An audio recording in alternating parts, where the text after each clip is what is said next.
Welcome to Lakers News Channel. Don't forget to subscribe to the channel. Leave your like and activate the notification bell. Write in the comments which city you are watching. Something is happening behind the scenes in Los Angeles, and it's not just another routine trade rumor.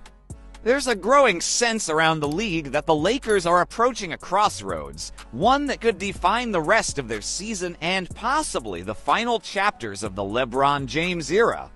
Before we dive into all the details, make sure you're subscribed to the channel, hit that like button to support the content, and let us know in the comments which city you're watching from right now. As the February 5th trade deadline rapidly approaches, the expectation across the NBA is that the Lakers will aggressively pursue a true 3 and D wing. On the surface, that seems like a logical and familiar solution. A versatile defender who can knock down open shots has long been on the Lakers' wish list.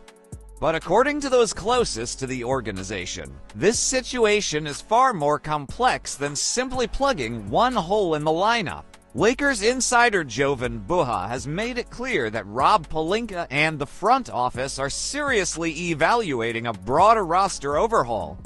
The motivation is simple but alarming. The Lakers' defensive issues are no longer minor flaws, they're structural problems.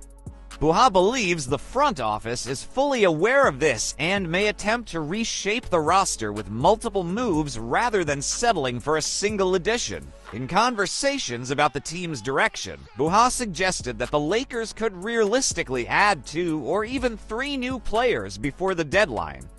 While a 3 and D wing would undoubtedly help, he emphasized that the team's problems run deeper than what one player can fix. This isn't about marginal improvement, it's about whether the Lakers can fundamentally change who they are on the court. That leads to the most pressing question: just how aggressive will the Lakers be? According to Buha, the answer is clear: they plan to be aggressive. But there's an uncomfortable truth attached to that statement. Even with bold moves, there's no guarantee the Lakers can fully repair a roster that may simply be too flawed to compete with the elite teams in the Western Conference. As expected, familiar names continue to dominate the rumor mill. Players like Herb Jones, Andrew Wiggins, and Keon Ellis have all been linked to the Lakers as potential targets. These are the types of wings every contender wants: athletic, defensively reliable, and capable of spacing the floor. However, even Buha openly questioned whether acquiring any one of these players would truly move the needle enough to change the Lakers' standing in the West. The Lakers' flexibility comes from their assets. They have a tradable future first-round pick in either 2031 or 2032, a valuable chip that could entice rebuilding teams. On top of that, they possess several expiring contracts, including Rui Hachimura, Gabe Vincent, and Maxi Kleber. These contracts give Pelinka options, whether he chooses to target one high-impact player or spread his baits across multiple role players in a larger retooling effort. Naturally, all of this brings back vivid memories of 2023. That season, the Lakers looked stuck, inconsistent, and headed nowhere fast before the trade deadline. Then, almost overnight, everything changed. The front office moved Kendrick Nunn and multiple second-round picks for Rui Hachimura. That deal brought in D'Angelo Russell, Malik Beasley, and Jard Vanderbilt, and the transformation was immediate. Those moves ignited a late-season surge that saw the Lakers climb from the edge of the play-in tournament to the Western Conference Finals.